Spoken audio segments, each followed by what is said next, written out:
Hello दोस्तों, स्वागत है आप लोग का हमारे चैनल एसएससी ड्रीम स्टडी पर। दोस्तों आज आपके बीएसपी एससीएल एग्जाम 2025 की 29 जून के थर्ड शिफ्ट का भी एग्जाम खत्म हो चुका है, जिसके आपके GK GS math Hindi reasoning और इंग्लिश के जितने रियल प्रश्न हमें मिले हैं उनका एनालिसिस समाप्त करना है।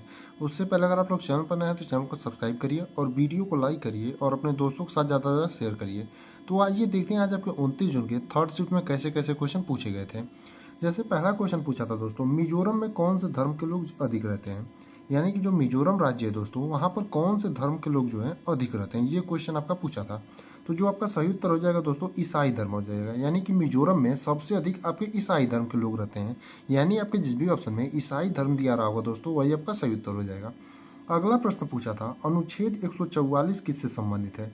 यानी कि आपका जो अनुच्छेद 144 है दोस्तों, वो किससे संबंधित है, ये क्वेश्चन आपका पूछा था। तो जो आपका अनुच्छेद 144 वो ये है, सभी सिविल और न्यायिक अधिकारियों को सर्वोच्च न्यायालय की सहायता करने के लिए बाध्य करता है। यानी कि एक तरफ से कहें तो जो सर्वोच्च न्यायालय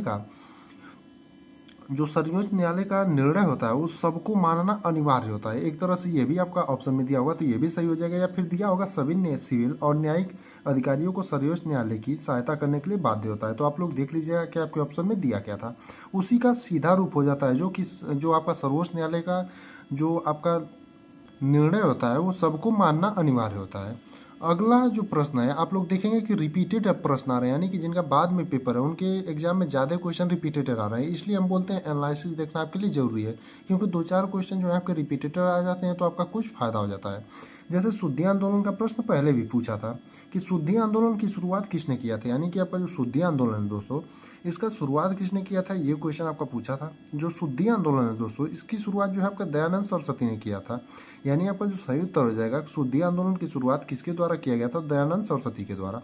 यानी आपके जिस भी ऑप्शन में दयानंद सरस्वती दिया रहा होगा दोस्तों, वही आपका सही उत्तर हो जाएगा।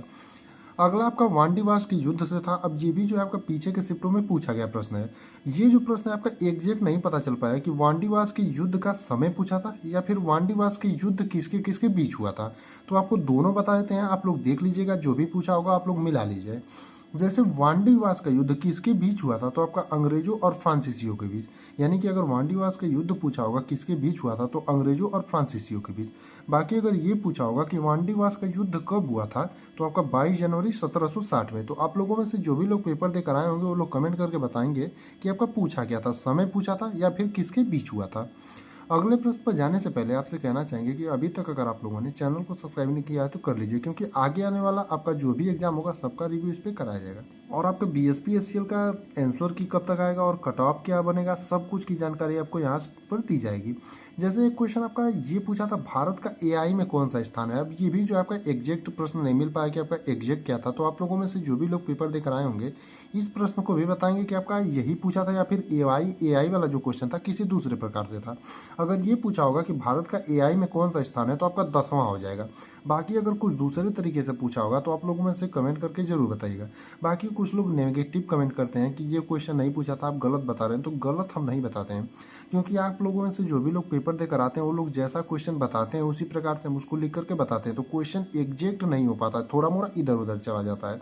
तो आप लोग क्वेश्चनों को बताएं कि पूछा किस प्रकार जाता है। यानी कि इसीलिए हम बार बार बोलते हैं कि अगर किसी भी क्वेश्चन में थोड़ा मोड़ा चेंजिंग हो तो उसे आप लोग कमेंट करके जरूर बताएं।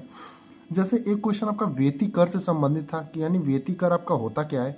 तो आपका वेती कर है जो दोस्तों, चोल राजवंश के दौरान जबरन श्रम कर का एक रूप था। यानी कि जो तमिलनाडु में चोल राजवंश था आपका, उसी का जो है दौरान जबरन श्रम कर था, एक प्रकार का श्रम कर था, जिसी को आपका वेती कर कहते थे।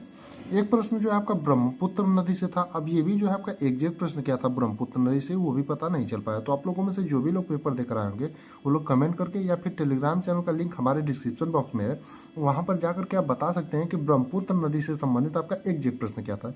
बाकी आपका शराब प्रतिबंधित राज्य से प्रश्न था। अब ये भी जो आपका एग्जैक्ट नहीं मिल पाया कि क्या था। तो आप लोग देख लीजिएगा किस किस राज्यों में और किस किस यूटी में शराब प्रतिबंधित है भारत में, वो आपको पूरा बता देते हैं। जैसे राज्यों में आपका बिहार में प्रतिबंधित है, गुजरात में है, नागालैंड में है और मिजोरम में, यानी कि यहाँ पर शराब नहीं मिलता है। बाकी यूटी में आपका लक्षद्वीप में है जो शराब नहीं मिलता है। तो आप लोग कमेंट करके बताइएगा कि आपका शराब प्रतिबंधित वाला जो क्वेश्चन था एग्जैक्ट क्या पूछा था। बाकी इतने ही प्रश्न हमें आज के थर्ड शिफ्ट के मिले थे दोस्तों, जिनका हमने आपको रिव्यू करा दिया है। बाकी जो भी बचे हुए प्रश्न होंगे या फिर किसी भी प्रश्न में अगर थोड़ा मोड़ा डिफरेंट होगा, उसे आप लोग कमेंट में या फिर टेलीग्राम चैनल पर जा करके बता सकते हैं। और आप लोग जो है चैनल को सब्सक्राइब कर लीजिएगा और वीडियो को लाइक करिए और अपने दोस्तों के साथ ज़्यादा शेयर करिए और बचे हुए प्रश्नों को टेलीग्राम चैनल या कमेंट में भेजिए।